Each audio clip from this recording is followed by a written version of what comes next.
Hello friends, नमस्कार। आप सभी का स्वागत है आपके अपने चैनल वनडे एग्जाम टारगेट पर। फ्रेंड्स, जैसा कि आप सभी को पता है कि हम लोग यहाँ पर मॉडल पेपर देख रहे हैं। मॉडल पेपर की एक मैंने सीरीज स्टार्ट की है जिसमें हम लोगों ने कई वीडियो देख लिए हैं। तो इसमें हमारा ये अगला वीडियो, इस सीरीज़ का हमारा ये अगला वीडियो होगा। आप लोग बहुत ही ध्यान से शुरू से लास्ट तक वीडियो के साथ बने रहेंगे। और अगर आपको अपनी तैयारी का अंदाज़ा लगाना है कि आप लोग कितने तैयार हैं इस एग्ज़ाम के लिए, जॉब पाने के लिए, अपना टारगेट अचीव करने के लिए कितना तैयार हैं, तो इसका अंदाज़ा इस वीडियो से आप लोग लगा लीजिएगा। फुल मैंने एक परफेक्ट मॉडल पेपर बनाया है। परफेक्ट मॉडल पेपर यानी कि पिछले ईयर का क्वेश्चन पेपर देखा है, आपका सिलेबस देखा है, फिर उसके अकॉर्डिंग से यहाँ पे क्वेश्चन तैयार किया है। तो चलिए बिना किसी देरी के क्लास को स्टार्ट करते हैं और उम्मीद है कि आप सभी लोग ध्यान से फुल कॉन्सेंट्रेट होकर के रिप्लाई करेंगे और हमारी मेहनत को भी आप अप्रिसिएट करेंगे। तो वीडियो को लाइक और दोस्तों में शेयर करना बिल्कुल भी ना भूलें। लाइक करेंगे हमें मोटिवेशन मिलेगा, शेयर करेंगे तो सभी तक वीडियो पहुंचेगा, हमारी मेहनत सफल होगी। ठीक है, तो चलिए दोनों में से एक काम आपको जरूर करना है, दोनों कर देंगे तो बेटर है। क्वेश्चन की तरफ आ जाते हैं। क्वेश्चन आप सभी के स्क्रीन पर। क्वेश्चन हमारा है, निम्न में से कौन सा भूलने का सिद्धांत है। विकल्प आप सभी के सामने 4 दिए होंगे। हम यहाँ पर थोड़ा सा टाइम देंगे आपको ऑप्शन चूज करने भर का। क्लियर है? चलिए, विकल्प यहाँ पर हमारा बी सही हो जाता है, प्रतीपकारी अवरोध। प्रतीपकारी अवरोध भूलने का सिद्धांत है जिसमें क्या होता है, जो मौलिक रूप से सीखी गई कोई धारणा होती है, कोई कॉन्सेप्ट होता है, अन्य वस्तुओं पर जब हम उसे लागू करने लग जाते हैं तो उसमें त्रुटि का अनुभव किया जाता है, मतलब आपके अंदर त्रुटि आ जाएगी। तो ये होता है प्रतीपकारी अवरोध। जब कोई चीज़ हम सीखते हैं, कोई भी कॉन्सेप्ट, कोई भी धारणा हम सीखते हैं, तो किसी और विषय वस्तु पर जब हम लागू करते हैं इसे, तो उसमें त्रुटि का अनुभव होने लग जाता है कि हम वो मतलब कुछ ना कुछ गलती करने लग जाते हैं। ठीक है, ऑप्शन आपका बी सही हो जाता है, प्रतीपकारी अवरोध। नेक्स्ट क्वेश्चन पर आएंगे, अगला है, निम्नलिखित में से मानसिक विकार के लक्षणों को सभी दर्शाते हैं सिवाय किसके। निम्नलिखित में से मानसिक विकार के लक्षणों को सभी दर्शाते हैं सिवाय किसके। भग्नाशा, तनाव, संबंध या चिंता के। ऑप्शन सी सही हो जाता है, संबंध के। मानसिक विकार के जो लक्षण होते हैं, तनाव होता है, चिंता होता है, भग्नाशा होता है, भूल और त्रुटि होता है। संबंध मानसिक विकार का लक्षण नहीं होता है, ये जानते रहिएगा। ठीक है, चलिए आ जाते हैं नेक्स्ट क्वेश्चन की तरफ। हमारा अगला क्वेश्चन आप सभी के लिए है, विकास के किस काल को अत्यधिक दबाव और तनाव का काल कहा गया है। विकास के किस काल को अत्यधिक दबाव और तनाव का काल कहा गया। बहुत ही आसान सा लेकिन बहुत ज़्यादा इंपॉर्टेंट क्वेश्चन है, मोस्ट इंपॉर्टेंट। और इस तरीके के क्वेश्चन पूछे जाते हैं भले ही आसान से क्यों ना हो। ऑप्शन ए, आप सभी इसकी रिप्लाई जान रहे हैं, किशोरावस्था। अब इसमें से भी कुछ लोग गलत कर देते हैं। क्यों कर देते हैं? जल्दबाजी में कर देते हैं और ओवर कॉन्फिडेंस में कर देते हैं कि भाई ये तो मेरा सही होने वाला है, इसमें तो कोई गलत नहीं कर सकता और इसमें कोई गलत नहीं कर सकता। इतने ओवर कॉन्फिडेंस की वजह से मार दिया डी पे, जानते हुए डी गोला भर गया। तो कहने का मतलब, जब बहुत ज़्यादा आने लग जाए फिर भी आप बैलेंस स्थिति में रहे, नहीं आ रहा है फिर भी शांत रहिए। शांत रहेंगे तो आपका दिमाग बहुत ही अच्छे तरीके से काम करता है। जब शांत नहीं रहेंगे ना तो आती हुई चीज़ें भूल जाएंगी, और जो नहीं आ रही वो तो भगवान कितनी पीछे चली जाएंगी। भूलने का मतलब वो आप कुरेद कुरेद कर याद करेंगे ना तब भी नहीं याद होगा। आती हुई चीज़ें जब भूल जाती हैं तो जो आ नहीं रही है वो कितना कुरेदना पड़ेगा। उसके लिए 3 घंटे का टाइम शायद बहुत कम होता है, उसके लिए 3 महीने का टाइम चाहिए। बात समझ रहे हैं ना। तो बैलेंस कंडीशन होनी चाहिए, ओछापन नहीं। अच्छा आ गया भाई, ओ मेरा सही है, बगल वाले का देखा, अरे तुम्हारा नहीं आ रहा, मेरा तो देखो ये फटाफट से आ रहा है। भाई शांत शांत शांत, बहुत ही शांत।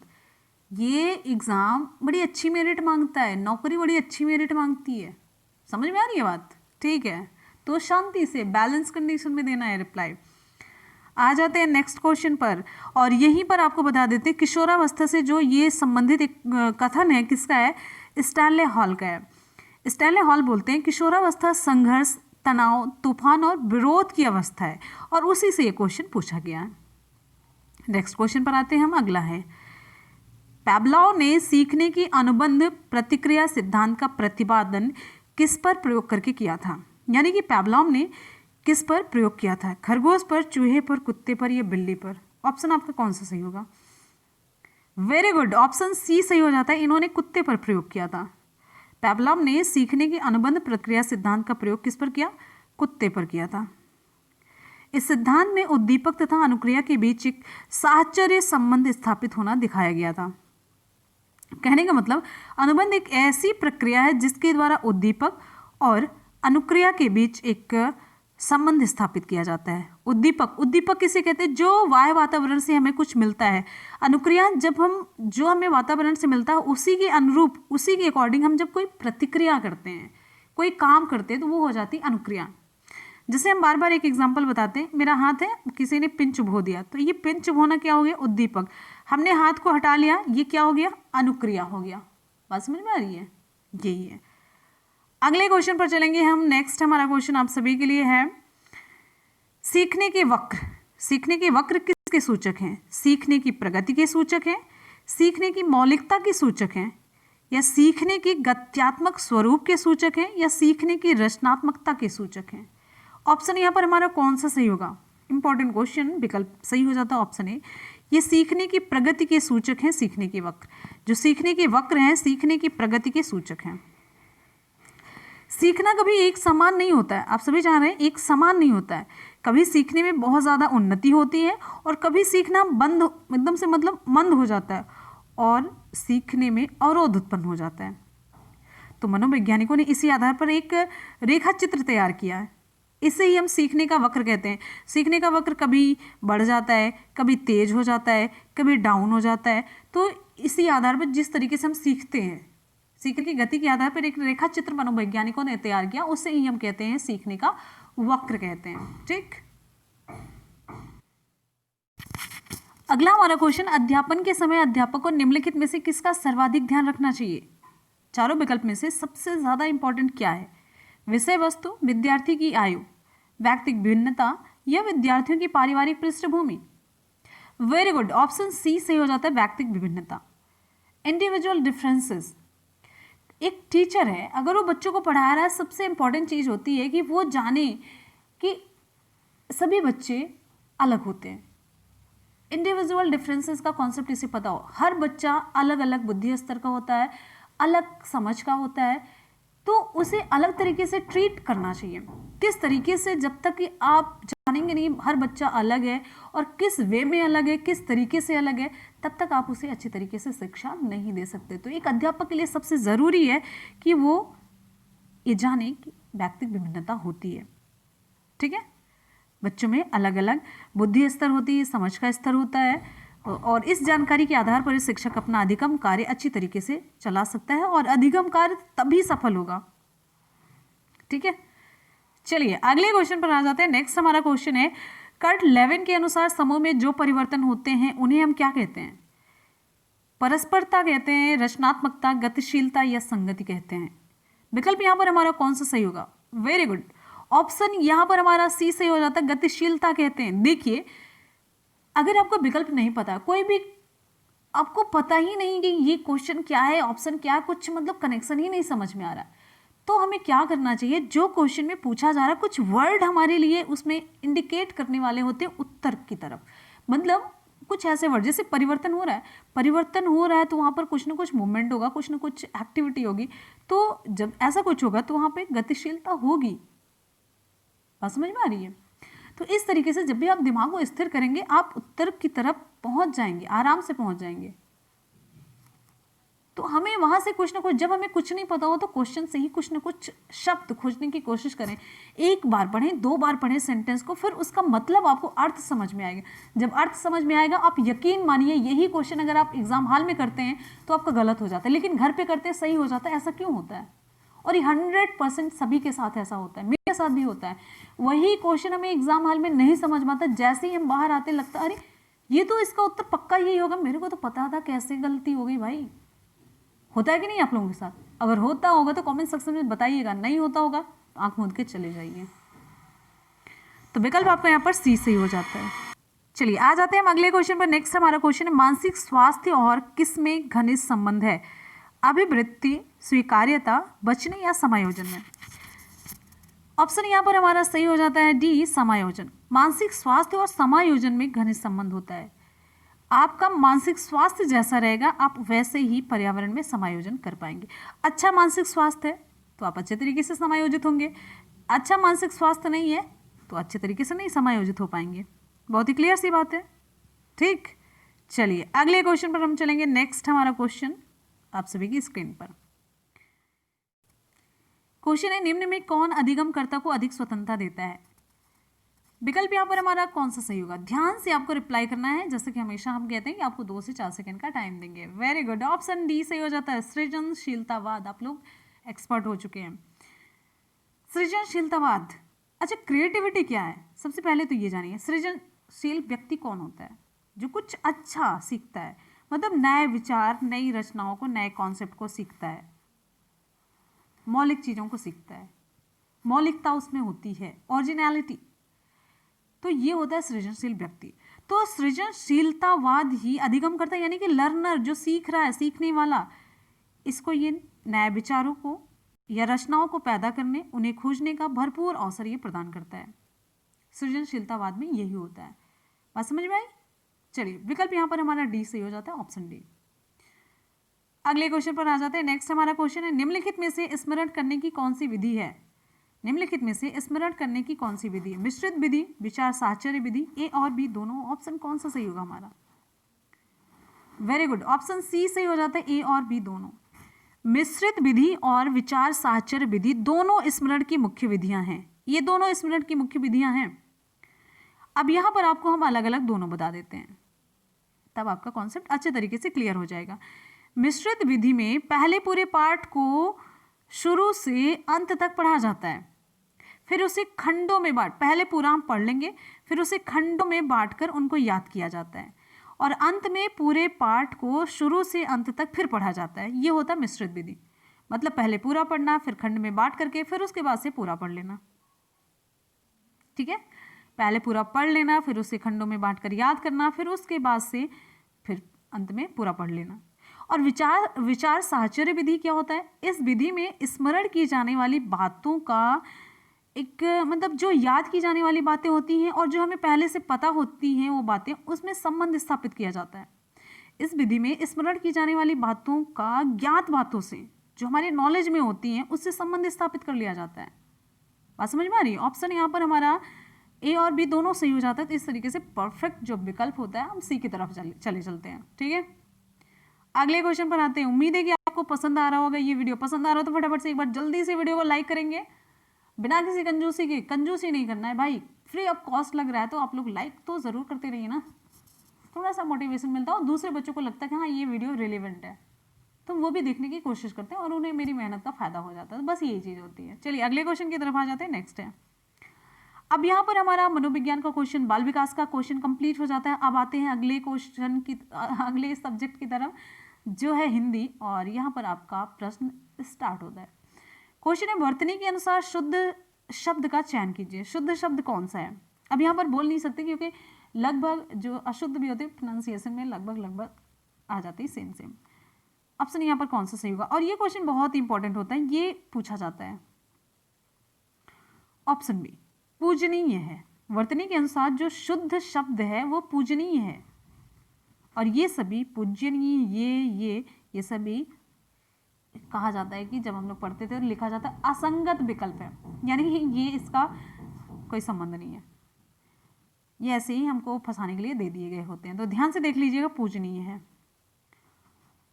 अगले क्वेश्चन पर चलेंगे। नेक्स्ट है, जिसका जन्म पहले हुआ हो, इसके लिए एक शब्द जो उपयुक्त हो वो लिखिए आप। जिसका जन्म पहले हुआ हो, अनुज, द्विज, अग्रज या सर्वज्ञ। वेरी गुड, ऑप्शन सी अग्रज होता है। जिसका जन्म पहले हुआ हो उसके लिए एक शब्द अग्रज है, जिसका जन्म बाद में हुआ हो उसके लिए अनुज है। अच्छा, अब आप पूछेंगे सर्वज्ञ किसे कहते हैं? सब कुछ जानने वाले को हम कहते हैं सर्वज्ञ। द्विज किसे कहते हैं? ये भी जान लेते हैं। 2 बार जन्म लेने वाले को हम द्विज कहते हैं। द्विज में कौन कौन से आते हैं? ब्राह्मण, ध्यान दीजिएगा, दांत 2 बार जन्म लेते हैं, एक बार टूट जाता है फिर दांत निकलता है, पंछी, ये सभी द्विज में आते हैं, ध्यान दीजिएगा। नेक्स्ट क्वेश्चन पर आते हैं। अगला हमारा क्वेश्चन है,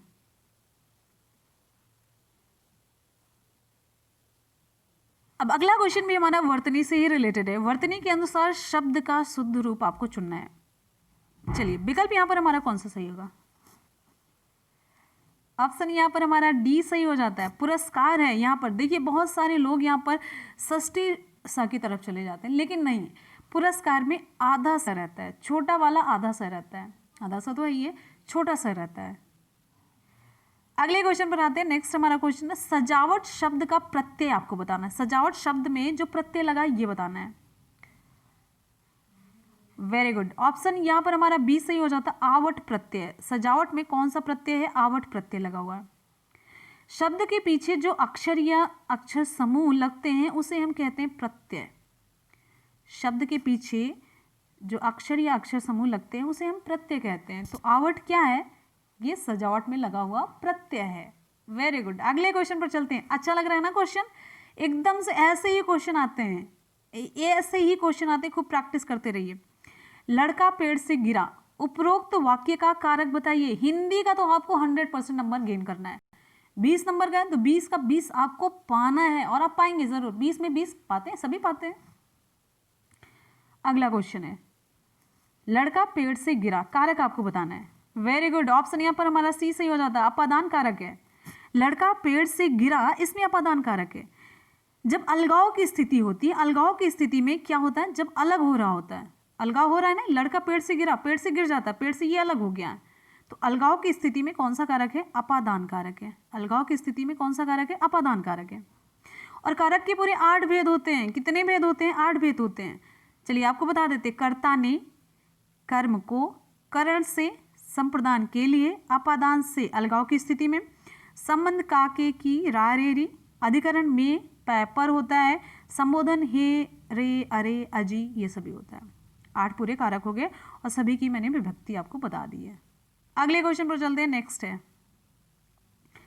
चौराहा, इसमें कौन सा समास है? चौराहा में कौन सा समास है? आसान सा क्वेश्चन है ये, ऑप्शन सी सही हो जाता है। मैं अपना बताऊं, जब भी ये द्विगु समास से रिलेटेड आता था तो मुझे बहुत खुशी हो जाती थी। ये तो बहुत आसान है, ये सबसे सही आ गया है। ठीक है, तो चौराहा में द्विगु समास है। जहां से संख्या का बोध होने लग जाता है वहां पर जो समास होता है द्विगु समास है। सबसे आसान सा समास मुझे लगता है। चौराहा का जो विग्रह है, चौराहा का विग्रह 4 राहों का समाहार। क्या है? 4 राहों का समाहार। जिस समास में पूर्व पद संख्यावाची हो उसे हम क्या कहते हैं? द्विगु समास कहते हैं। चौराहा, त्रिभुवन, तिराहा। ठीक है, तो ये सब संख्या का बोध हो रहा है। 9 रत्न, कितने रत्न? 9, संख्या 9 पता चल रही है ना? तो यही है। अगले क्वेश्चन पर चलेंगे। नेक्स्ट हमारा क्वेश्चन आप सभी के लिए, पुत्री का पर्यायवाची शब्द कौन सा नहीं है? क्वेश्चन ध्यान से पढ़ना, नहीं पूछा जा रहा है तो है, पूछा जा रहा है तो। पुत्री का पर्यायवाची नहीं है। ऑप्शन यहां पर हमारा सही हो जाता है, ऑप्शन ए तनय। तनय पुत्री का पर्यायवाची शब्द नहीं है। पुत्री के पर्यायवाची शब्द कौन कौन से हैं फिर? सुता है, आत्मजा है, दुहिता है, बेटी है, तनुजा भी है, तनुजा। और साथ ही साथ में तनय की जगह में ये तनिया, तनिया होता तब ये बेटी का होता। तनिया बेटी का है तो तनय किसका हो गया? तनय ये बेटे का हो गया, पुत्र का हो गया। पुत्र के और पर्यायवाची में हम आपको बता देते हैं, बेटा हुआ, सुत हुआ। जैसे ये पुत्री का सुता हो गया तो इसका सुत हुआ। आत्मजा पुत्री के लिए है तो आत्मज पुत्र के लिए, आत्मज। तनुजा, तनुज बेटे के लिए। जस्ट इसके साथ साथ में हम आपको बताते चल रहे हैं। ठीक है, तो बेटी के लिए सुता, आत्मजा, दुहिता, बेटी, तनुजा, तनिया, ये सभी हैं। जबकि पुत्र के लिए तनय है, बेटा है, सुत है, आत्मज है, तनुज है, ये सभी। अगले क्वेश्चन पर चलते हैं। नेक्स्ट हमारा क्वेश्चन, निम्नलिखित में से कौन सा शब्द कमल का पर्यायवाची शब्द नहीं है? मैंने यहाँ पर क्वेश्चन नहीं से ही रिलेटेड ले लिए हैं। सरोज, अरविंद, सलील या पंकज। वेरी गुड, जल्दी जल्दी से रिप्लाई, बहुत ही फास्ट, वेरी फास्ट, जल्दी से रिप्लाई करते रहना। पूरी एनर्जी के साथ, एनर्जी खत्म नहीं होनी चाहिए। पूरी एनर्जी के साथ जोश और जुनून ऐसे ही बरकरार होना चाहिए, मेंटेन होना चाहिए हमेशा। और ये जो संख्या है ना, इस संख्या को बढ़ा दीजिए। ये पूरी संख्या आपकी जिम्मेदारी है, पार करिए ज़्यादा से ज़्यादा। एकदम से उबाल आना चाहिए, खून में उबाल आना चाहिए भाई। आपका लक्ष्य हल्का है ही नहीं, पूरा जोर शोर से आपको जुट जाना चाहिए। दुनियादारी को भुला दीजिए। भुला देने का मतलब बस आपकी निगाह वो अर्जुन की मछली की आंख होनी चाहिए। मछली की आंख पर ही निशाना आपका होना चाहिए हमेशा। टारगेट आपका एक ही दिखना चाहिए, हमेशा दिखना चाहिए। सोते जागते उठते बैठते खाते पीते आप काम तो सारे करिए, लेकिन आपका पूरा टारगेट आपके एम की तरफ होना चाहिए। दिन रात आपको वही दिखना चाहिए। कैसे नहीं मिलेगा भाई? जो पढ़ करके निकलते हैं हम ही आपकी तरह होते हैं। हिम्मत नहीं हारना है, ध्यान रखना है। ऑप्शन कौन सा सही होगा? कमल का पर्यायवाची शब्द नहीं है। Option C Salil. कमल का पर्यायवाची शब्द है कौन कौन सा फिर? अरविंद हो गया, सरोज हो गया, पंकज हो गया, जलज है, शतदल है, शतदल, नलिन, तामरस पूछा जाता है। ये नोट कर लीजिए, तामरस ये कमल की पर्यायवाची है, ये खूब पूछा जाता है और ये कमल से मिलता जुलता भी नहीं, डिफरेंट सा है, तो तामरस ही पूछा जाता है। सलिल किसका पर्यायवाची है फिर? जब ये सलिल है नहीं इसका कमल का, तो है किसका ये फिर? ये जल का पर्यायवाची है। तो जल के और पर्यायवाची में क्या है? नीर है, पानी है, ये सभी तो आसान है। अंबु है, अंबु है, तोय है, जीवन भी पानी का ही है, ध्यान दीजिएगा, पूछा जाता है। और वारी, वारी हो गया। एक और पूछा जाता है पानी का, उदक पूछा जाता है, ये बहुत इंपॉर्टेंट है, नोट करिए, उदक है। और एक पूछा जाता है मेघ पुष्प, ये मैंने पढ़ा है, कई कई पेपर में देखा है मैंने, उदक पूछा गया, मेघ पुष्प पूछा गया है, तो ये सभी ये पानी की पर्यायवाची है, ध्यान रखिएगा। नेक्स्ट क्वेश्चन पर आते हैं। हमारा अगला क्वेश्चन है, जिसकी मति झट सोचने वाली हो उसके लिए एक शब्द क्या होगा? कुशाग्र बुद्धि, प्रत्युत्पन्न मति, द्रुतगामी, दूरदर्शी। ऑप्शन कौन सा सही होगा? ऑप्शन बी यहां पर सही हो जाता है। और ये क्वेश्चन आप लोगों को ध्यान होगा, खूब पूछा जाता है। पूछा गया कि नहीं पूछा गया? जिसकी मति झट सोचने वाली हो उसके लिए एक शब्द है प्रत्युत्पन्न मति। और जिसकी बुद्धि कुश के अग्र नोक की तरफ पैनी होती है, मतलब जैसे कुश का जो अगला नोक मतलब अगला भाग होता है ना, बड़ी तेजी से चुभ जाता है, इतना तेज होता है, तो वो होती कुशाग्र बुद्धि। यानी कि कुश के नोक की तरह जो पैनी बुद्धि होती है उसे हम कहते हैं कुशाग्र बुद्धि। और वह जिसकी दृष्टि दूर तक जाए उसे हम कहते हैं दूरदर्शी। अब बच रहा है द्रुतगामी, किसे कहते हैं? आप लोग बता दीजिए कमेंट सेक्शन में। चलिए आ जाते हैं, निर्गुण का संधि विच्छेद आपको बताना है। निर्गुण का संधि विच्छेद, चलिए जल्दी से फटाफट से रिप्लाई करिए। निर्गुण का संधि विच्छेद, कहाँ गई आप में एनर्जी? बहुत बढ़िया, विकल्प सी सही हो जाता है, ना जाएंगे ना जाने देंगे। रात भर जगेंगे तो जगाएंगे जरूर, हम मेहनत करेंगे तो आपको पीछे कैसे हटने देंगे, करेंगे तो कराएंगे मेहनत जरूर, ये सोच के चलिएगा। आलसी खूब बन रहे हैं ना। ऑप्शन सी सही हो जाता है। निर्गुण का संधि विच्छेद क्या होगा? निह धन गुण होगा। देखिए विसर्ग के साथ जब स्वर या व्यंजन के मेल से मतलब जो विकार उत्पन्न होता है उसे हम विसर्ग संधि कहते हैं। विसर्ग है ये विसर्ग के साथ स्वर या व्यंजन, ये गा क्या है, स्वर है कि व्यंजन है? तो स्वर या व्यंजन के कोई भी आ जाए, स्वर या व्यंजन के मेल से जो विकार उत्पन्न होता है उसे हम विसर्ग संधि कहते हैं। और यदि विसर्ग के पहले आ और आ को छोड़कर कोई दूसरा स्वर आए तो विसर्ग के साथ कोई स्वर हो या किसी वर्ड का तृतीय, चतुर्थ या पंचम वर्ड हो, अथवा या, रा, ला, वा, हा हो तो विसर्ग के स्थान पर रा हो जाता है, तो यही हो गया निर्गुण। क्लियर है? तीसरा का खा गा है कि नहीं? तीसरा ये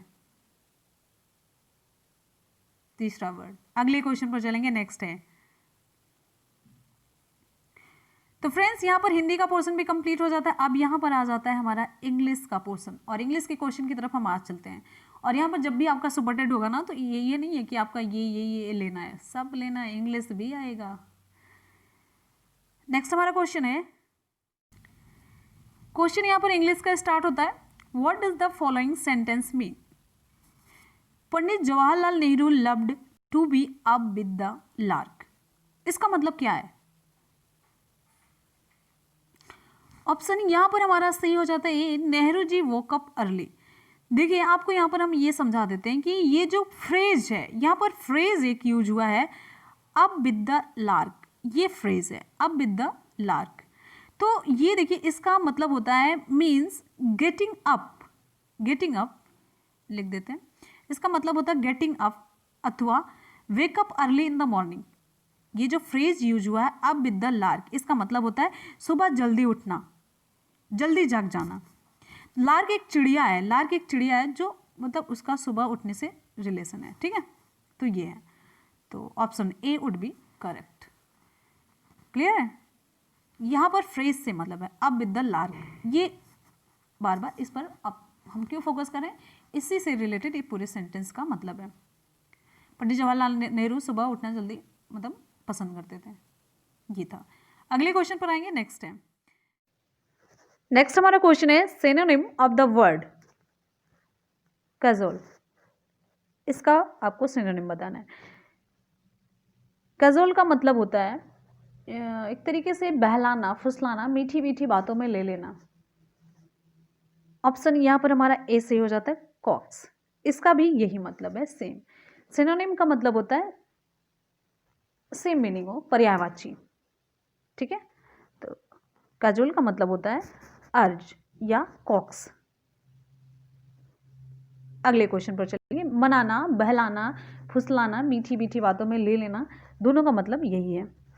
अगले क्वेश्चन पर चलेंगे, नेक्स्ट है कैजुअल और कॉक्स दोनों। अगला है विच is not a quality of good hand writing. Which is not a quality of good hand writing, विकल्प कौन सा सही होगा?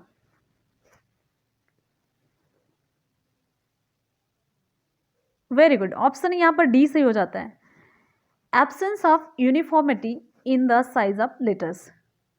एब्सेंस ऑफ मतलब जो लेटर की साइज है उसमें समानता नहीं है। तो ये यहाँ पर पूछा जा रहा है is not a quality of good hand writing, जो मतलब अच्छी हैंड राइटिंग की क्वालिटी नहीं है। तो अब absence of uniformity in the size of letters, ठीक है। अगले क्वेश्चन पर चलेंगे, नेक्स्ट है रेमेडियल टीचिंग इन्वॉल्व्स। जो उपचारात्मक शिक्षण होता है उसमें क्या इन्वॉल्व होता है? टीचिंग एंड टेस्टिंग, पढ़ाने के साथ साथ टेस्ट लेना। टीचिंग टेस्टिंग कॉन्टिन्यूसली, मतलब लगातार आप टेस्ट ही लेते जाएं। टीचिंग, टेस्टिंग एंड रीटीचिंग, पढ़ा रहे हैं, टेस्ट ले रहे हैं और फिर से टीच कर रहे हैं, मतलब फिर से पढ़ा रहे हैं। या फिर टीचिंग डिफिकल्ट टॉपिक्स, या फिर अलग मतलब डिफिकल्ट टॉपिक्स को आप पढ़ा रहे हैं, बस ये है। तो उम्मीद है कि आप बहुत ही अच्छे तरीके से चले गए होंगे मतलब विकल्प की तरफ। ऑप्शन यहाँ पर हमारा ए सही हो जाता है, teaching and testing. Remedial teaching involves teaching and testing for constant improvement in teaching and learning. कहने का मतलब आप पढ़ा करके फिर टेस्ट ले रहे हैं, क्यों? आपके टीचिंग और लर्निंग की प्रोसेस को इम्प्रूव करने के लिए, लगातार आपकी टीचिंग और लर्निंग की प्रोसेस को इम्प्रूव करने के लिए ये पढ़ाया जाता है, फिर टेस्ट लिया जाता है। फिर क्या टेस्ट लेने का मतलब होता है, टेस्ट ले करके हमने ये देख लिया कि आप में कहाँ पर कमियाँ हैं, फिर उसके इम्प्रूवमेंट के लिए हम फिर से पढ़ाते हैं, फिर से टेस्ट लेते हैं। बात समझ में आ रही? Very good. अगले क्वेश्चन पर चलते हैं। नेक्स्ट हमारा क्वेश्चन आप सभी के लिए क्वेश्चन है, ध्यान से पढ़ना है भाई, ध्यान से पढ़ना है। The right of children to free and compulsory education act was proposed by the Indian Parliament on 4th August 2009. When did this law come into effect in India? Expect. इसमें यही पूछा जा रहा है जो राइट टू एजुकेशन एक्ट 2009 आया वो effect में कब आया, मतलब अपने देश में लागू कब हुआ, जम्मू और कश्मीर को छोड़ करके पूरे देश में कब लागू हुआ, ये पूछा जा रहा है आपसे, सिंपली यही पूछा जा रहा है, ठीक है। ऑप्शन यहाँ पर हमारा सी सही हो जाता है, 1 अप्रैल 2010 में। तो the right of children to free and compulsory education act 2009 came into effect on 1 April 2010 in India except Jammu and Kashmir. Hence option C would be correct. Option C सही हो जाता है, ठीक है। इंडिया में केवल जम्मू और कश्मीर को छोड़ करके, एक्सेप्ट बोला जाना ना इसमें, एक्सेप्ट जम्मू एंड कश्मीर, तो ये लागू हुआ, इंडिया में आया, प्रभाव में आया कब से? 1 अप्रैल 2010 से, ठीक। अगले क्वेश्चन पर आ जाते हैं, नेक्स्ट है। अब चलिए भाई, हिंदी हम लोग पढ़ लिए, अंग्रेजी पढ़ लिए, अब आ जाते संस्कृत की तरफ। संस्कृत में यहाँ पर स्टार्ट होता है रामः गच्छति का कर्मवाच्य क्या होगा? रामः गच्छति का कर्मवाच्य क्या होगा? रामः गच्छति ये कर्तव्यवाच्य का वाक्य है। सबसे पहले तो ये जानिए, तभी तो यहाँ पर पूछा जा रहा है कर्मवाच्य क्या होगा। तो रामः गच्छति ये कर्तव्यवाच्य का वाक्य है, जो कर्मवाच्य में बदलेगा तो हो जाएगा रामेण गम्यते। ऑप्शन डी सही हो जाता है, रामेण गम्यते। देखिए, जबकि यहां पर गच्छति जो है अकर्मक क्रिया है, अतः इसका भाववाच्य नहीं बनेगा, ये भी जानते रहिए। क्लियर? Very good. अगले क्वेश्चन पर आते हैं। नेक्स्ट है हितम मनोहारी च दुर्लभम वचः सूक्ति किस ग्रंथ की है? अब ये ग्रंथ पूछा जा रहा है। हितम मनोहारी च दुर्लभम वचः, ऑप्शन वेरी गुड सी सही हो जाता है, किरातार्जुनीयम का है ये।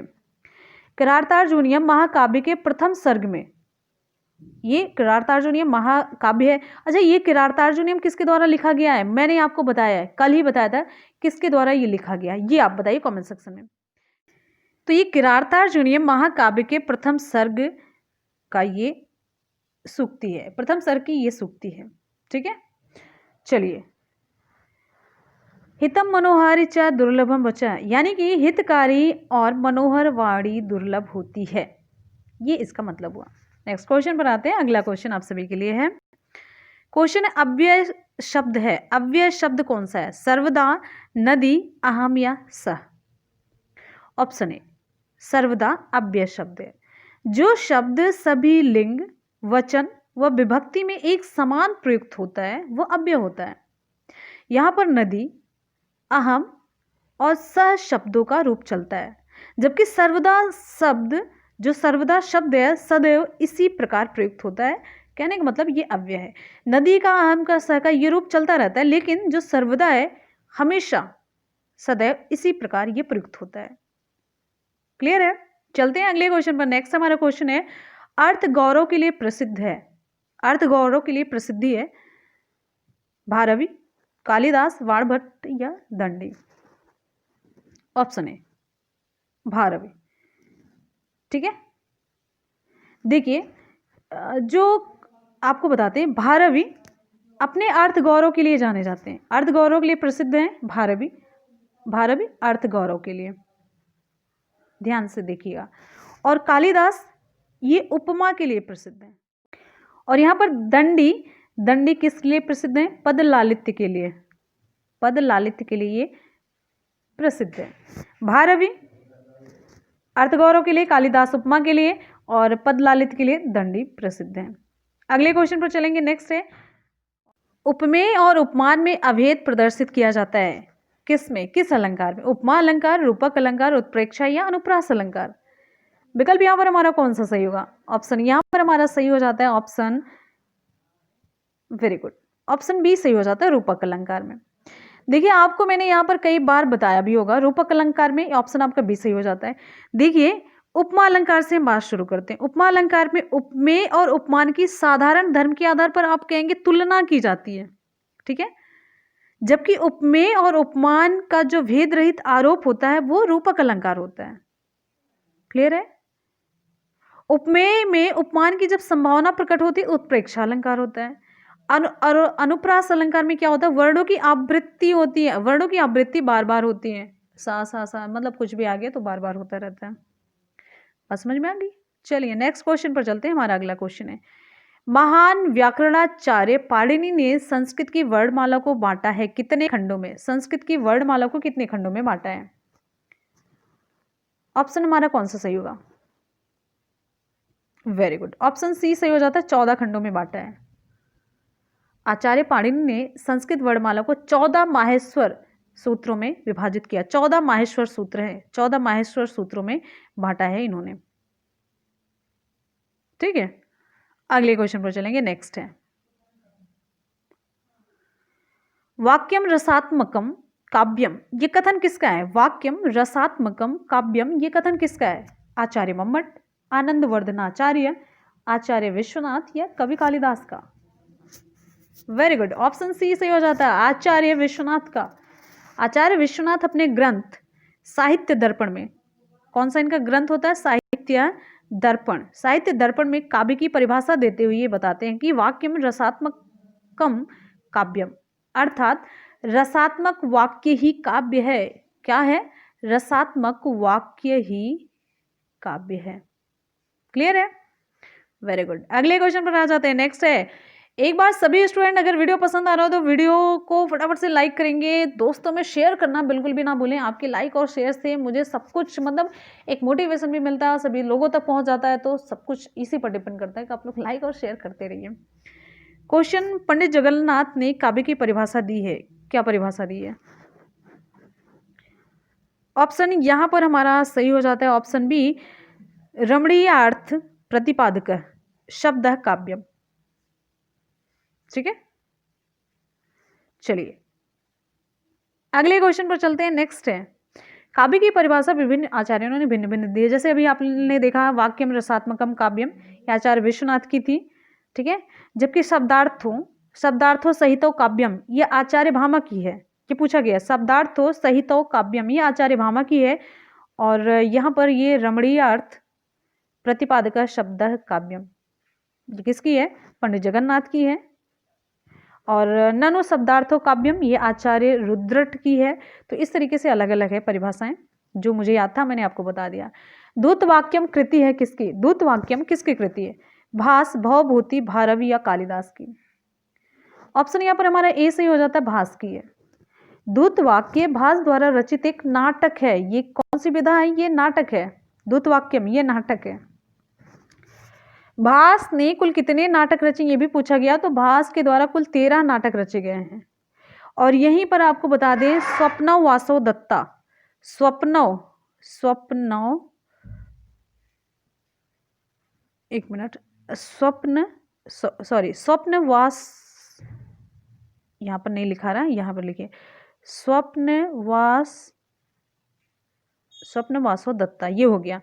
ये पूछा जाता है आपके एग्जाम में। ठीक है, इसी तरीके से पंचरात्र है, कर्णभार है, दूत वाक्य है। ठीक है, ये सभी इनके पूरे 13 नाटक हैं भास के। अगले क्वेश्चन पर चलेंगे। नेक्स्ट है, उमेशा शब्द में किस सूत्र के अनुसार संधि की गई है? उमेशा शब्द में किस सूत्र के अनुसार संधि की गई है? ऑप्शन यहां पर हमारा बी सही हो जाता है, आदि गुणा। उमेशा, उमाधन, ईशा, यहां पर आदगुणा से आ और ई, इसके स्थान पर क्या हो गया है? ए।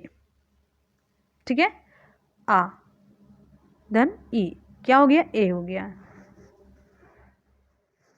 अब यहां पर हमारा रीजनिंग का पोर्शन स्टार्ट होता है। ठीक है, चलिए इससे पहले हम लोगों ने बाल विकास देखा, हिंदी देखा, अंग्रेजी देखा, संस्कृत देखा। तो अब क्या देखना है? रीजनिंग का पोर्शन देखना है। और यहाँ पर आप लोग लगे रहिए, बने रहिए चैनल के साथ। आपकी तैयारी 100% A to Z होने वाली है, बिना किसी डाउट के, बिना किसी हेजिटेशन के। एकदम से आप लोग जुट जाइए और पूरे यकीन के साथ वनडे एग्जाम टारगेट को पकड़ लीजिए। चलिए अब यहाँ पर आपको बताना है कि निम्नलिखित श्रृंखला में प्रश्नवाचक चिन्ह यहाँ, यानी कि इसके स्थान पर क्या आएगा? 5 है, 11 है, 19 है, 29 है, फिर आगे क्या आने वाला है? किस क्रम से ये सीरीज चल रही है? 5, 11, 19, 29 के बाद क्या होगा? तो 5 में कितना जुड़ा है? 5 में हमने 6 जोड़ दिया। 5, 6, 11। 11 में हमने कितना जोड़ा? 8 जोड़ा, 19 हो गया। अब 8 के बाद क्या जोड़ा? कितना? 10 जोड़ा। अब फिर 10 के बाद यहाँ पर 12 जोड़ना है, तो 29 में 12 आप जोड़ दीजिए, कितना आएगा? कहने का मतलब 6, 8, 10, 2, 2 आप बढ़ाते गए हैं। ऑप्शन यहाँ पर आपका डी सही हो जाता है, 41। 29 में आप 12 जोड़ेंगे तो कितना होगा? 9, 2, 11, 2, 1, 3, 1, 4, 41 हुआ कि नहीं हुआ? विकल्प आपका डी सही हो जाता है। क्लियर? बहुत बढ़िया। अगले क्वेश्चन पर आते हैं। नेक्स्ट, निम्नलिखित श्रृंखला में प्रश्नवाचक स्थान पर क्या आएगी? यहाँ पर भी आपको बताना है और ये देख लेना है कि किस तरीके से ये सीरीज आगे बढ़ रही है। 2 है, 7 है, 16 है, 29 है। अब यहाँ पर देख लीजिए कितना जोड़ा गया है। 2 में कितना जोड़ा गया?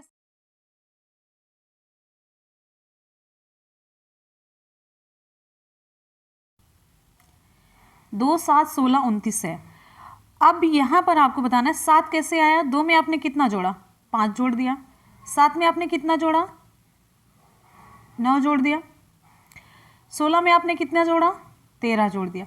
अब ये श्रृंखला चल कैसे रही, 5 4, यानी कि 5 में आपने 4 जोड़ा, कितना आया, 9 आया, 9 में कितना जोड़ा आपने 4, तो 13 आया।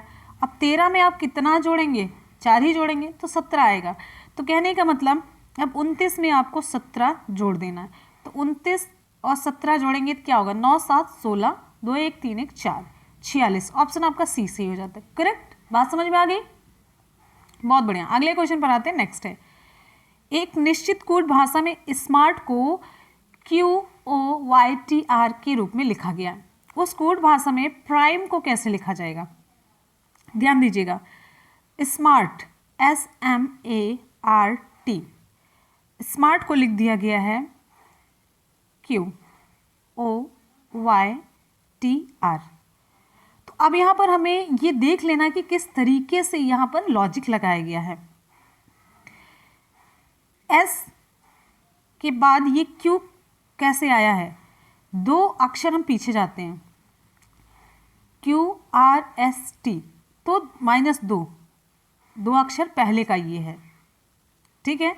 अब सेम, अब आगे देखते हैं, M और O में क्या कनेक्शन है, MNO +2 हो गया, आगे है ये। फिर Y, A जो है YZ, XYZ, ये -2 हो गया, यानी कि -2 + 2 इस तरीके से चल रहा है। तो अब हम यहाँ पर हमने ये पैटर्न तो जान लिया, इसमें ये पैटर्न लागू हुआ है। अब सेम ऐसे ही प्राइम में भी हम देखेंगे, प्राइम तो इसका -2 पहले देखेंगे, P का -2, NOP, N हुआ कि नहीं हुआ। अब यहाँ पर हमें 2 विकल्प एलिमिनेट कर देने हैं, B और C ही सही होगा। -2 हो गया यहाँ पर, अब +2, RST, तो T होगा यहाँ पे +2, अब -2। अब यहाँ पर T तक सब में सेम है, G तक भी सेम है, O तक भी सेम है। अब G और C में देखना है, तो यहाँ पर -2 हो गया, +2 हो गया, -2 +2, अब यहाँ पर -2, E से -2 क्या होगा, E का -2, ABCDE, तो C होगा यहाँ पे। क्लियर है, हम ऑप्शन की तरफ आ जाते हैं। G नहीं होगा, यानी कि मतलब हमारा C ऑप्शन वाला ही होगा जिसके लास्ट में C है, क्योंकि लास्ट में -2 आ जा रहा है, प्लस पहले शुरुआत होती -2, फिर +2, फिर -2, फिर +2, फिर -2, क्योंकि 1 2 3 4 5 अक्षर है, 1 2 3 4 5, तो लास्ट में -2 है, तो E का -2 C, ऐसे भी आप करके जल्दी से देख सकते हैं। ये तो मैंने आपको समझाने के लिए बताया, नहीं तो इसी तरीके से हम देखते हैं जब जल्दी करना होता है। नेक्स्ट हमारा क्वेश्चन है, T P की बहू है, P को एक बेटी U और एक बेटा W है, M का T से क्या रिश्ता है। चलिए अब यहाँ पर देखते हैं उत्तर क्या सही होगा। विकल्प यहाँ पर हमारा A सही हो जाता, पति का रिश्ता है, पति है, ऑप्शन है। अब यहाँ पर देखिए P है, ठीक है, P है, T P की बहू है, तो चलिए एक बना लेते हैं। यहाँ पर T है जो कि ये बहू है, और P को एक बेटी है U, ये इसकी बेटी है, और एक बेटा W है। अब यहाँ पर एक बेटा है, ये बेटा है। रेखा चित्र एक बार आप ध्यान से सुनिएगा। M का T से क्या संबंध है, M नहीं होगा भाई, यहाँ पर M तो है ही नहीं। W का T से क्या संबंध है, ये बेटा है और ये बहू है, ये बेटा है और बहू है, तो दोनों का क्या संबंध है, ये पति हुआ कि नहीं हुआ भाई। देखिए यहाँ पर T जो है P की बहू है, ठीक है, बहू है, और ये इसका बेटा है, ये इसकी बेटी है, W बेटा है और U बेटी है, तो T और W का क्या संबंध है, यहाँ पर पूछा जा रहा है W का T से क्या रिश्ता है, W का रिश्ता है, ये इसका पति है। समझ में आ गई बात, वेरी गुड, ऑप्शन यहाँ पर हमारा A सही हो जाता है। नेक्स्ट क्वेश्चन पर हम आएंगे। हमारा अगला क्वेश्चन है, अब यहाँ पर आपका जीएस से रिलेटेड क्वेश्चन स्टार्ट होता है। बहुत ही इंपॉर्टेंट क्वेश्चन, ध्यान से देखते रहिएगा, एक भी क्वेश्चन आपका गलत नहीं होना चाहिए। निम्नलिखित में से कौन सा जोड़ा गलत है? आपको गलत जोड़ा बताना है। London Thames, Paris Danube, New York Mississippi, Delhi Yamuna. Option यहां पर हमारा कौन सा सही होगा? यहां पर दो ऑप्शन आपके गलत हैं, ध्यान दीजिएगा, बी और सी दोनों गलत है, बी और सी दोनों गलत है।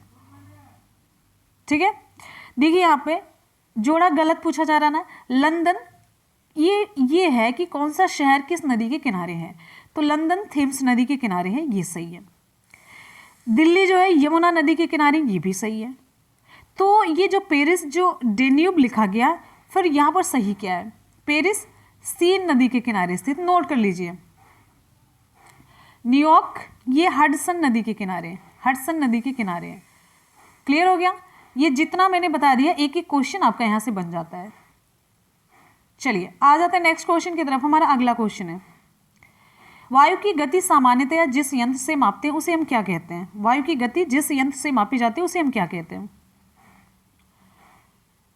स्पीडोमीटर, विंडवेन, बैरोमीटर या एनीमोमीटर। विकल्प आपका डी सही हो जाता है, एनीमोमीटर। एनीमोमीटर की सहायता से वायु की गति और शक्ति को मापा जाता है।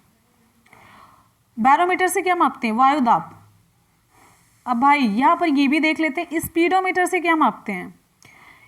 स्पीडोमीटर से मापते हैं वाहनों की गति, मापते हैं वाहनों की गति मापते हैं। ठीक है, चलिए नेक्स्ट क्वेश्चन पर आ जाते हैं। हमारा अगला क्वेश्चन है, कोयले का सर्वाधिक उपयोग होता है किसमें? ऊर्जा उत्पादन में, लोहा और इस्पात संयंत्रों में, रेलवे में, वाष्पीय जहाजों में। ऑप्शन यहाँ पर हमारा सही हो जाता है, ऑप्शन ए, ऊर्जा उत्पादन में कोयले का सर्वाधिक उपयोग होता सब में है, लेकिन सबसे ज्यादा उपयोग ऊर्जा उत्पादन में होता है। तो भारत में कोयले का सर्वाधिक जो उपभोग होता है ऊर्जा उत्पादन के लिए होता है। और सबसे ज्यादा कौन सी कंपनी करती है? तो विद्युत उत्पादन company, NTPC, national thermal power corporation. आपको इसका फुल फॉर्म बता देते हैं, हालांकि करंट की क्लास में हमेशा हम बताते रहते हैं। National thermal power corporation, national thermal power corporation. Clear? बहुत बढ़िया। आ जाते हैं अगले क्वेश्चन पर। नेक्स्ट है, बहुत ही इंजॉय कर रहे होंगे, मुझे पूरा पता है आप लोग इस वीडियो को बहुत ही इंजॉय कर रहे होंगे। एक तरीके से आपके दिमाग में ऐसा चल रहा होगा कि आप अब एग्जाम हॉल में बैठे हुए हैं। क्वेश्चन है, वेलाडेला खदान जानी जाती है किस चीज के लिए? सोना, अभ्रक, लौह अयस्क या हीरा। बहुत बढ़िया, विकल्प सी सही हो जाता है, लौह अयस्क के लिए। वेलाडेला खान ये है कहाँ पे? सबसे इंपॉर्टेंट चीज यहाँ पे एक क्वेश्चन ये तैयार हो जाता है तो साइड में ये क्वेश्चन तैयार करिए। छत्तीसगढ़ राज्य में है। कहाँ पर भाई? छत्तीसगढ़ राज्य में है बैलाडीला खान। और इस खान में लौह अयस्क की प्रचुर मात्रा पाई जाती है। ये खदान छत्तीसगढ़ में तो है ही, साथ में जिला कौन सा है? बहुत ही फेमस जिला है छत्तीसगढ़ का, दंतेवाड़ा जिला है। Very good. चलिए एक बार जल्दी से फटाफट से वीडियो को लाइक करेंगे। बहुत बढ़िया। अगले क्वेश्चन पर आते हैं। नेक्स्ट हमारा क्वेश्चन आप सभी के लिए, एकदम से एनर्जी के साथ रिप्लाई करते रहिए। क्वेश्चन है, संयुक्त राष्ट्र महासभा ने मानव अधिकारों की घोषणा कब की थी? बहुत ही इंपॉर्टेंट क्वेश्चन, हम लगभग आपको बताते रहते हैं, जब भी दिवस वगैरह पढ़ाते हैं तो आपको डिटेल में सारी चीजें बताते हैं, हिस्ट्री वगैरह सब कुछ।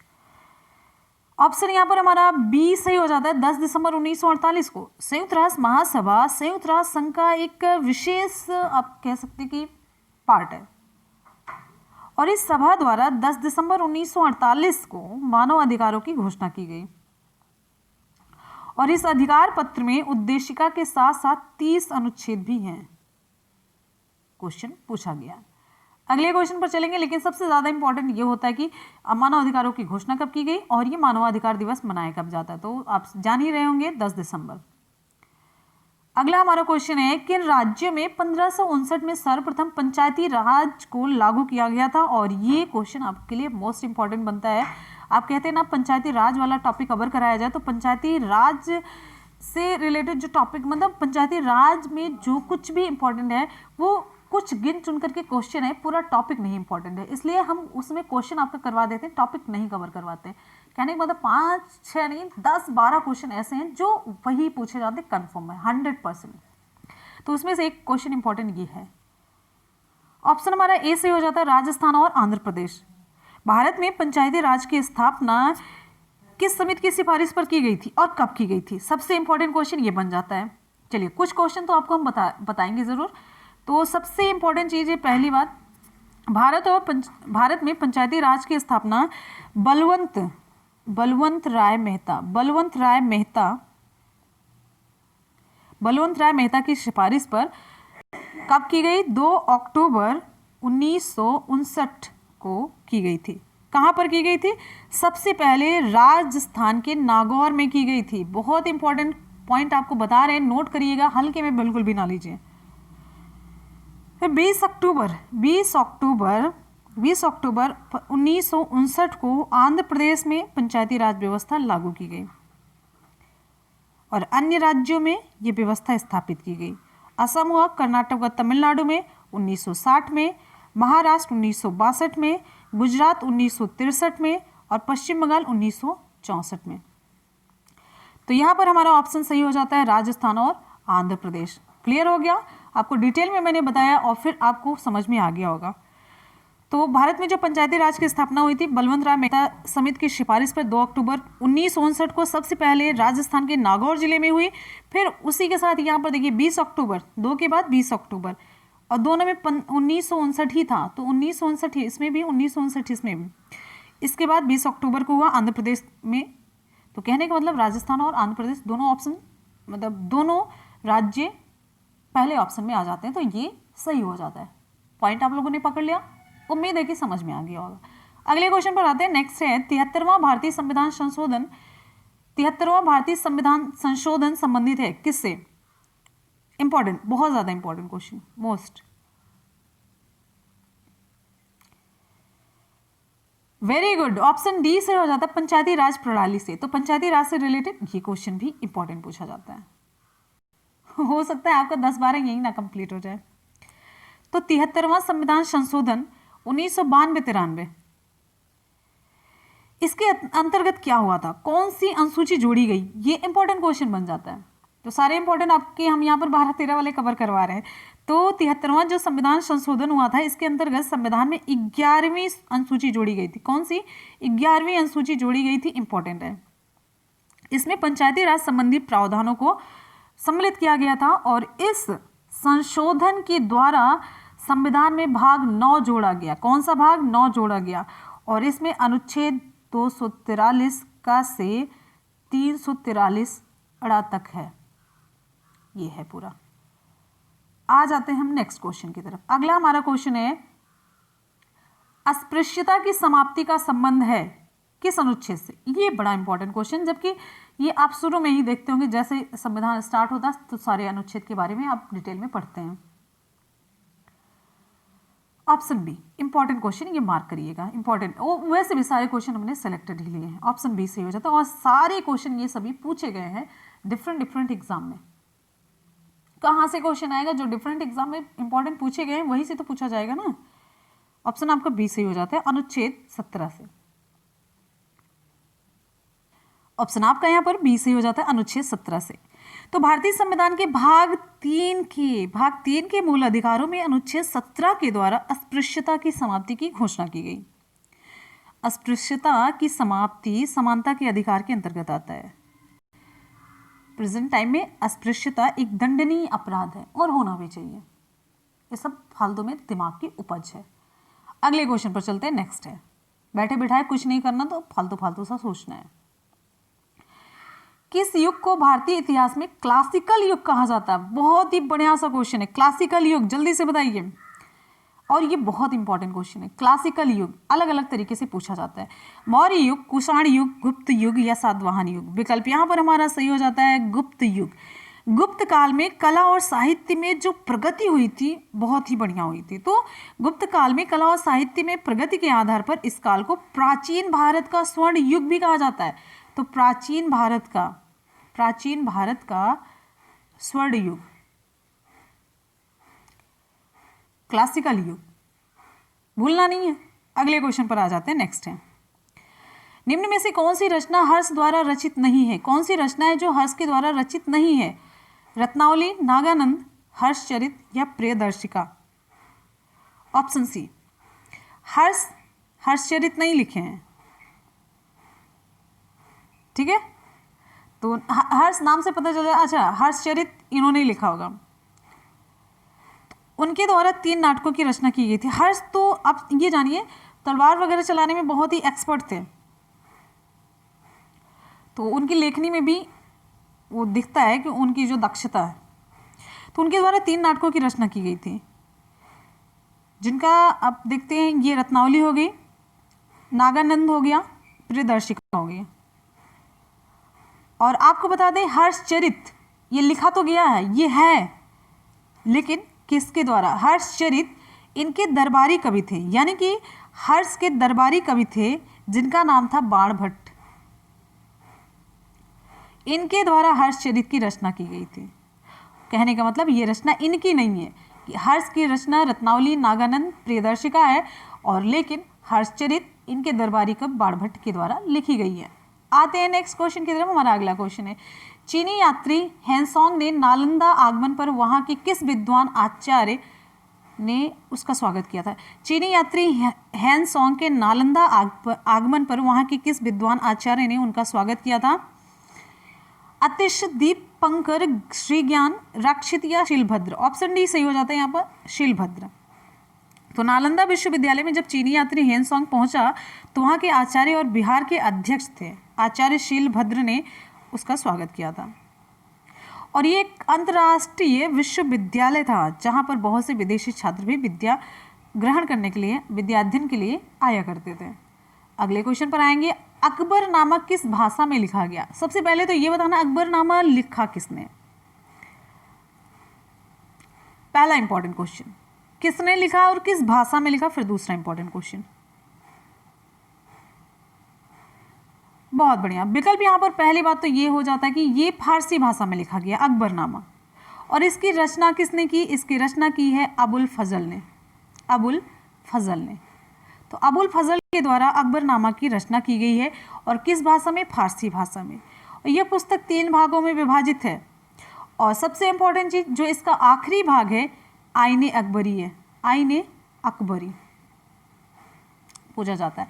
आईने अकबरी की रचना किसने की? कमेंट सेक्शन में आपको बताना है फटाफट से। अगले क्वेश्चन पर आते हैं। नेक्स्ट है, दिमाग को खुला छोड़िए, एकदम से दिमाग को खुला छोड़ दीजिए। चलते हैं यहाँ पर जीएस में कुछ साइंस के क्वेश्चन है। सरीसृप के अंतर्गत निम्न में से कौन आता है? ये जो मैंने मॉडल पेपर बनाया है बहुत ही मेहनत के साथ बनाया है, जिसमें जीएस में भी सारे क्वेश्चन इंक्लूड करने की पूरी कोशिश की, अलग अलग सब्जेक्ट की जितना हो पाया है। वैसे भी देखिए कितने क्वेश्चन मैंने सेलेक्ट किए, कितने बनाए हैं, और ये बनाने में हमें सेलेक्ट करने में 4-5 दिन पूरा लगता है। अगला है, सरीसृप के अंतर्गत कौन सा आता है?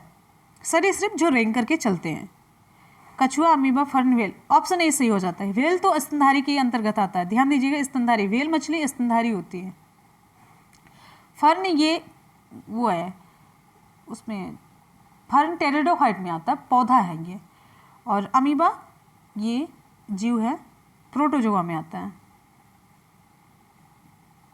ठीक है, प्रोटोजोआ है। अब आगे यहाँ पर चलते हैं। देखिए कछुआ सरीसृप के अंतर्गत आता है, क्लियर है। ये रेंग करके चलते, सरक करके चलते, इसके अंतर्गत ही सांप आता है। अगर आपको और क्लियर एग्जांपल, छिपकली आती है, मगरमच्छ आता है, ये सभी आते हैं। अगले क्वेश्चन पर चलेंगे। नेक्स्ट है, अभ्यारण्य का संबंध निम्न में से किससे है? आपको तो बताना ही नहीं है। अभ्यारण्य सी ही होगा, वन्यजीव संरक्षण। अभ्यारण्य एक पर्टिकुलर प्लेस होता है जहां पर वन्यजीव जंतुओं का संरक्षण किया जाता है। अच्छा, आपको एक काम दे रहे हैं, वर्तमान में वन्यजीव अभ्यारण्यों की संख्या कितनी है? आप लोग कमेंट सेक्शन में कमेंट करके बता सकते हैं क्या? खोजिएगा, ठीक है, खोजेंगे तो 2-4 क्वेश्चन और आपका तैयार हो जाएगा। ये सॉलिड होमवर्क आपके लिए है। अगले क्वेश्चन पर आते हैं। नेक्स्ट है, विश्व विकलांग दिवस निम्न में से कब मनाया जाता है? विश्व विकलांग दिवस, अब दिवस से रिलेटेड कुछ क्वेश्चन हम करेंगे यहाँ पर। विश्व विकलांग दिवस कब मनाया जाता है? ऑप्शन सी 3 दिसंबर को। 3 दिसंबर को विश्व विकलांग दिवस मनाया जाता है। विकलांग लोगों के बारे में जानकारी देने के लिए, उनके साथ सिंपैथी के लिए, उनके साथ सहानुभूति हो और उनको भी अपनी तरीके से अपनी कैटेगरी में माना जाए, असहाय ना माना जाए, ये सभी के बारे में जागरूकता फैलाने के लिए ये दिवस मनाया जाता है। इंपॉर्टेंट क्वेश्चन, रोनाल्ड रॉस का संबंध निम्न में से किससे है? हैजा, चेचक, ट्यूबरकुलोसिस या मलेरिया? ऑप्शन हमारा डी से हो जाता है, मलेरिया से रिलेटेड है। रोनाल्ड रॉस ये प्रसिद्ध ब्रिटिश चिकित्सक थे जिन्होंने 1902 में मलेरिया बुखार के जो परजीवी है उसका क्या नाम है, प्लाज्मोडियम, उसकी खोज के लिए इन्हें चिकित्सा का नोबेल पुरस्कार मिला था। और ये उत्तराखंड के रहने वाले थे। उत्तराखंड के अल्मोड़ा जिले में इनका जन्म हुआ था। अगले क्वेश्चन पर चलेंगे, नेक्स्ट है, पर्यावरण सुरक्षित ईंधन कौन सा है? डीजल, लकड़ी, गैस या केरोसिन? ऑप्शन सी गैस है।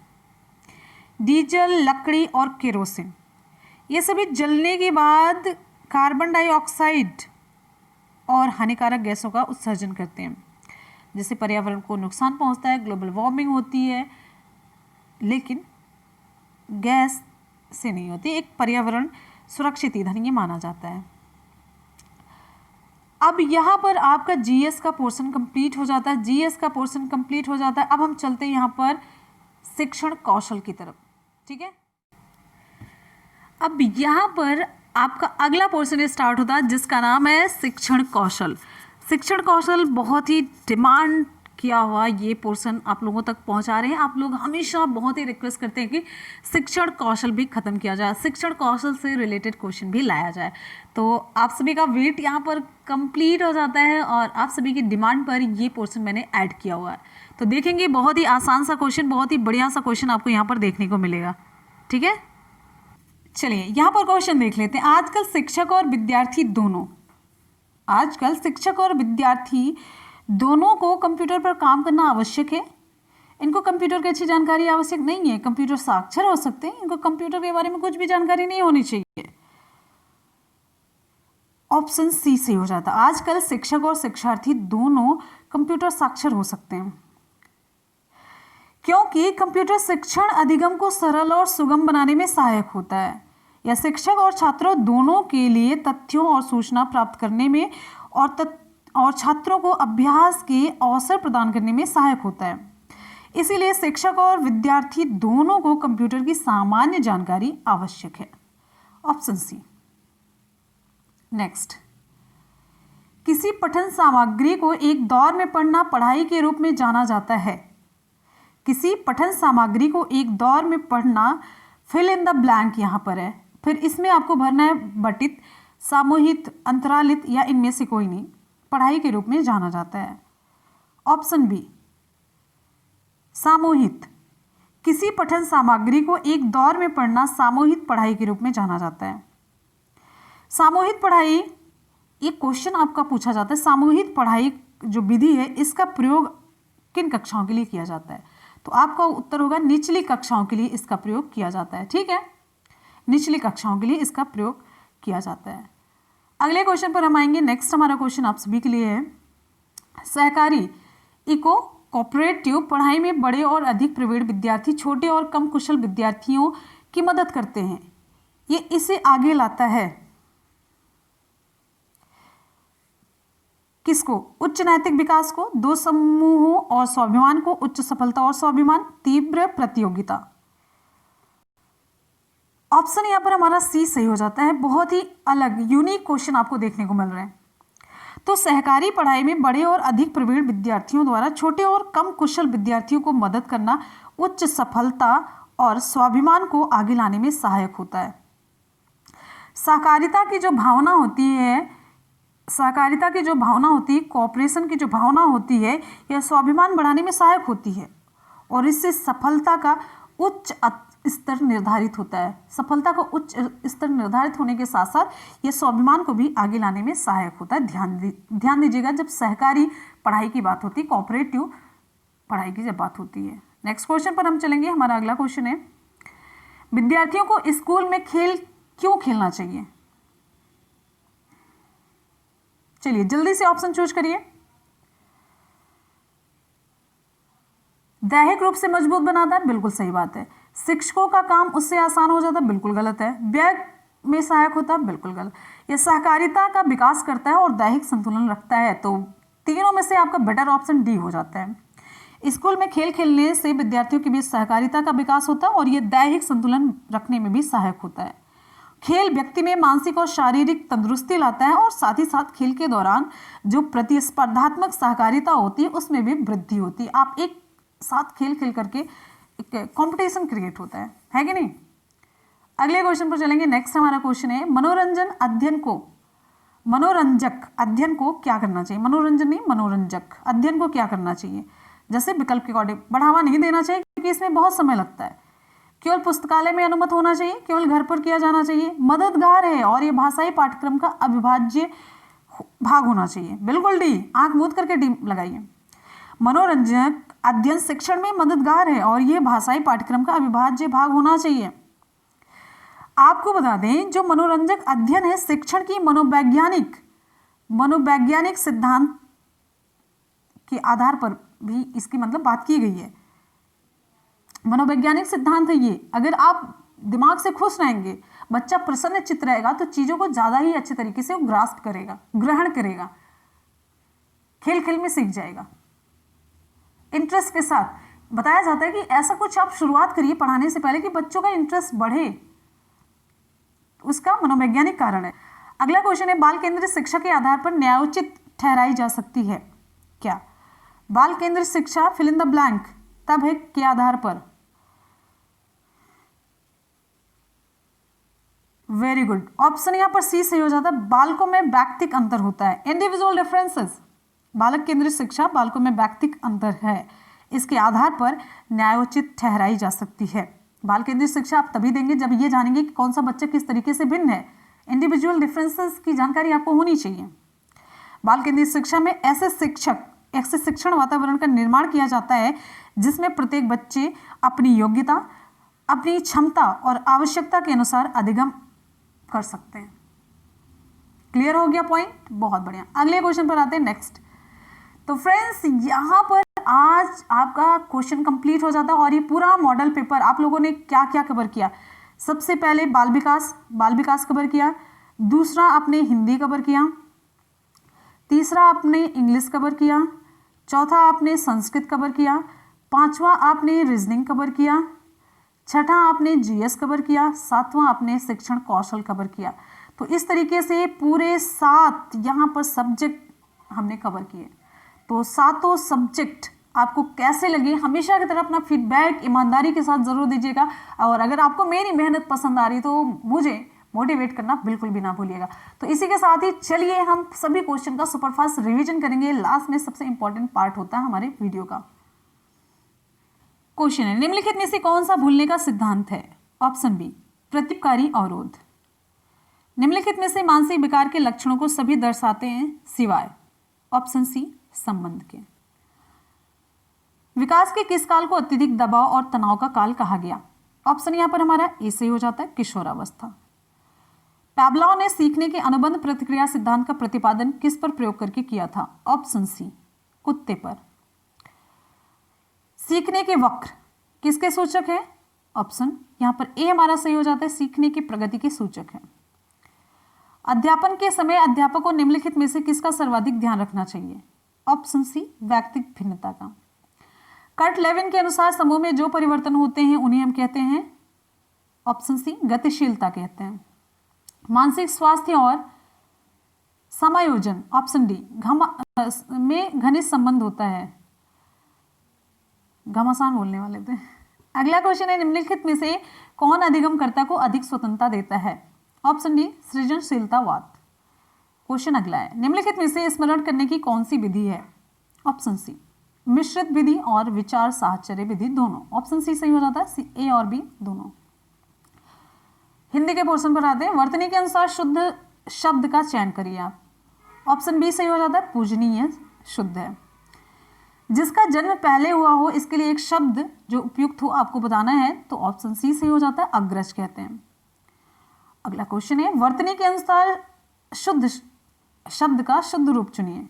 ऑप्शन डी पुरस्कार होगा, छोटा सा रहेगा। सजावट शब्द का प्रत्यय आपको बताना, विकल्प बी सही हो जाता, आवट है। लड़का पेड़ से गिरा, उपरोक्त वाक्य का कारक आप बताइए। ऑप्शन सी अपादान कारक है। चौराहा कौन सा समास है? चौराहा ऑप्शन सी द्विगु समास है। पुत्री का पर्यायवाची शब्द नहीं है, ऑप्शन ए तनय। निम्नलिखित में से कौन सा शब्द कमल का पर्यायवाची शब्द नहीं है? कमल का, ऑप्शन सी सलिल। जिसकी मति झट सोचने वाली हो, इसके लिए एक शब्द क्या होगा? ऑप्शन बी प्रत्युत्पन्न मति। निर्गुण का संधि विच्छेद, विकल्प सी सही हो जाता है, निधन गुण। अब अगला हमारा इंग्लिश से रिलेटेड पोर्शन स्टार्ट हो जाता है। What does the following sentence mean? Pandit Jawaharlal Nehru love to be up with the lark. Option A सही हो जाता है, Nehru ji woke up early. Next question, synonym of the word cajole. Option यहां पर सही हो जाता है A coax. Which is not a quality of good handwriting. Option D absence of uniformity in the size of letters. Remedial teaching involves. Option A सही हो जाता है teaching and testing. Next, the right of children to free and compulsory education act was proposed by the Indian Parliament on 4th August 2009. When did this law come into effect in India except the state of Jammu and Kashmir? Option यहाँ पर हमारा सी सही हो जाता है, 1 April 2010, option C. Next question पर आएंगे, हमारा अगला क्वेश्चन है रामा गच्छति का कर्मवाच्य क्या होगा? ऑप्शन डी सही हो जाता है, रामेण गम्यते। अगला क्वेश्चन है हितम मनोहारी च दुर्लभम वच सूक्ति किस ग्रंथ की है? ऑप्शन सी किरातार्जुनीयम की है। हमारा अगला क्वेश्चन है अव्यय शब्द है, अव्यय शब्द, ऑप्शन ए सर्वदा। अर्थ गौरव के लिए प्रसिद्ध है, अर्थ गौरव के लिए प्रसिद्ध कौन है? भारवी। उपमेय और उपमान में अभेद प्रदर्शित किया जाता है, ऑप्शन बी रूपक अलंकार में। महान व्याकरणाचार्य पाणिनि ने संस्कृत की वर्णमाला को बांटा है कितने में? ऑप्शन सी 14 खंडों में। वाक्यम रसात्मकम काव्यम कथन किसका है? ऑप्शन सी आचार्य विश्वनाथ का। पंडित जगन्नाथ ने काव्य की परिभाषा दी है, ऑप्शन बी रमणीयार्थ प्रतिपादक शब्द काव्यम। नेक्स्ट है दूत वाक्यम कृति है किसकी? दूत वाक्यम किसकी कृति है? ऑप्शन ए सही हो जाता है, भास की कृति है। उमेशा शब्द में किस सूत्र के अनुसार संधि की गई है? उमेशा, ऑप्शन बी सही हो जाता, आदगुड़ा। हमारा अगला क्वेश्चन है निम्नलिखित श्रृंखला में प्रश्नवाचक चिन्ह के स्थान पर क्या आएगा? 5, 11, 19 और 29 के बाद विकल्प आपका डी सही हो जाता है। आपको हमने डिटेल में सब बता दिया कि कौन सा पैटर्न यहाँ पर लग रहा है। निम्नलिखित श्रृंखला में प्रश्नवाचक स्थान पर 2, 7, 16, 19 के 29 के बाद आ जाता है ऑप्शन सी 46। अब यहाँ पर स्मार्ट को QOYTR के रूप में लिखा गया, तो उस कूट भाषा में प्राइम को क्या लिखा जाएगा? तो विकल्प यहाँ पर सी सही हो जाता है, NTGOC। +2 -2 ऐसे ही चल रहा था ये पी की बहू है, पी को एक बेटी यू है और एक बेटा डब्ल्यू है, तो डब्ल्यू का टी से क्या रिश्ता है? ऑप्शन ए सही हो जाता है, पति का रिश्ता है, वो उसका पति लगता है। अगला क्वेश्चन निम्नलिखित में से कौन सा जोड़ा गलत है? तो हमने आपको यहाँ पर दोनों बताया, पेरिस डेन्यूब नदी के किनारे नहीं है, न्यूयॉर्क मिसिसिपी नदी के किनारे नहीं है, तो दोनों गलत है। और दोनों में सही क्या होगा आप लोग कमेंट करके बताएंगे। वायु की गति सामान्यतः जिस यंत्र से मापते हैं उसे क्या कहते हैं? अब यहाँ पर आपका करंट का जीएस का पोर्शन स्टार्ट हो जाता है। ऑप्शन यहाँ पर हमारा डी सही हो जाता है, एनीमोमीटर, ऑप्शन डी सही हो जाता है। नेक्स्ट है कोयले का सर्वाधिक उपयोग होता है किसमें? ऊर्जा उत्पादन में होता है। फिर है वेलाडीला खदान जानी जाती है, ऑप्शन सी लौह अयस्क के लिए, और कहाँ पर स्थित है आप लोगों को बताना, सब कुछ आप लोग पढ़ चुके हैं। संयुक्त राष्ट्र महासभा ने मानव अधिकारों की घोषणा कब की? 10 दिसंबर 1948 को, ऑप्शन बी। किन राज्यों में 1559 में सर्वप्रथम पंचायती राज को लागू किया गया? ऑप्शन ए राजस्थान और आंध्र प्रदेश में। 73वां भारतीय संविधान संशोधन संबंधित है किससे? पंचायती राज प्रणाली से, डी सही होगा। अस्पृश्यता की समाप्ति का संबंध किससे है? अस्पृश्यता की समाप्ति का संबंध ऑप्शन यहाँ पर हमारा बी सही हो जाता है, अनुच्छेद 17 से। नेक्स्ट क्वेश्चन पर आएंगे, हमारा अगला क्वेश्चन है किस युग को भारतीय इतिहास में क्लासिकल युग कहा जाता है? ऑप्शन सी गुप्त काल को। निम्नलिखित में से कौन सी रचना हर्ष द्वारा रचित नहीं है? ऑप्शन सी सही हो जाता है, हर्षचरित। चीनी यात्री हेनसोंग के नालंदा आगमन पर वहां के किस विद्वान आचार्य ने उसका स्वागत किया था? ऑप्शन डी शीलभद्र ने। अकबरनामा किस भाषा में लिखा गया है? ऑप्शन सी फारसी में। नेक्स्ट हमारा क्वेश्चन है, सरीसृप के अंतर्गत निम्न में से कौन आता है? ऑप्शन ए कछुआ आता है। अभ्यारण्य का संबंध निम्न में से किससे है? ऑप्शन सी वन्य जीव संरक्षण से संबंधित है। विश्व विकलांग दिवस निम्न में से कब मनाया जाता है? ऑप्शन सी 3 दिसंबर को। रोनाल्ड रॉस का संबंध निम्न में से किससे है? Option D malaria. यहाँ पर आपका जीवन कौशल से रिलेटेड क्वेश्चन स्टार्ट हो जाता है। आजकल शिक्षक और विद्यार्थी दोनों, ऑप्शन सी, कंप्यूटर साक्षर हो सकते हैं। नेक्स्ट है, किसी पठन सामग्री को एक दौर में पढ़ना फिल इन द ब्लैंक पढ़ाई के रूप में जाना जाता है। ऑप्शन बी सामूहिक। सहकारी पढ़ाई में बड़े और अधिक प्रवीण विद्यार्थी छोटे और कम कुशल विद्यार्थियों की मदद करते हैं। ये इसे आगे लाता है। ऑप्शन सी उच्च सफलता और स्वाभिमान को। नेक्स्ट हमारा क्वेश्चन है, विद्यार्थी को स्कूल में खेल क्यों खेलना चाहिए? ऑप्शन डी वह सहकारिता का विकास करता है और दैहिक संतुलन रखता है। मनोरंजक अध्ययन को मनोरंजक जो अध्ययन है मददगार है और भाषाई पाठ्यक्रम का अविभाज्य भाग होना चाहिए। अगले क्वेश्चन पर चलेंगे। नेक्स्ट है, बाल केंद्रित शिक्षा फिल इन द ब्लैंक के आधार पर न्यायोचित ठहराई जा सकती है कि बालकों में व्यक्तिक अंतर है। नेक्स्ट हमारा क्वेश्चन है, तो फ्रेंड्स यहाँ पर जीवन कौशल से रिलेटेड क्वेश्चन भी कंप्लीट हो जाता है और कहने का मतलब पूरा जो हम लोगों ने मॉडल पेपर देखा था सब कुछ यहाँ पर कंप्लीट, साथ में इसका सुपरफास्ट रिवीजन भी हो जाता है। तो इसी के साथ ही आज की क्लास यहाँ पर कंप्लीट होती है। चलते हैं आज के सवाल की तरफ। आज का सवाल आप सभी के लिए, हमारा आज का पहला क्वेश्चन, किस युग को भारतीय इतिहास में क्लासिकल युग कहा जाता है? आप लोग कमेंट सेक्शन में कमेंट करके फटाफट से बताएंगे। मौर्य युग, कुषाण युग, गुप्त युग या सातवाहन युग। चलते हैं हम अगले क्वेश्चन की तरफ। नेक्स्ट हमारा क्वेश्चन, दूसरा इंपॉर्टेंट क्वेश्चन, चौराहा में कौन सा समास है? बहुब्रीहि, द्वंद्व, द्विगु या तत्पुरुष। 2 क्वेश्चन हमने यहाँ पर पूछा। दोनों क्वेश्चन आप लोग कमेंट सेक्शन में रिप्लाई करके जरूर बताएंगे और हमेशा की तरह हमें आपके फीडबैक का इंतजार रहेगा। और आप लोग शिक्षक बनने जा रहे हैं तो मुझे मोटिवेट जरूर करेंगे और वीडियो को लाइक और शेयर करना बिल्कुल भी नहीं भूलेंगे, मुझे पता है। तो इसी के साथ ही और पता है, एक टारगेट बनाइए, कम से कम आप लोग 5 लोगों को, ज़्यादा नहीं 5 लोगों को शेयर करेंगे, बस इतना ही। आपको मेरी थोड़ी सी हेल्प करनी है, सपोर्ट करना है, जिससे कि सभी तक ये वीडियो पहुंच सके और आप ही लोगों के माध्यम से ही पॉसिबल है। तो इसी के साथ ही चलिए मिलते हैं अगले वीडियो में। और यहाँ पर हम लोगों ने बहुत सारे सब्जेक्ट कवर कर लिए।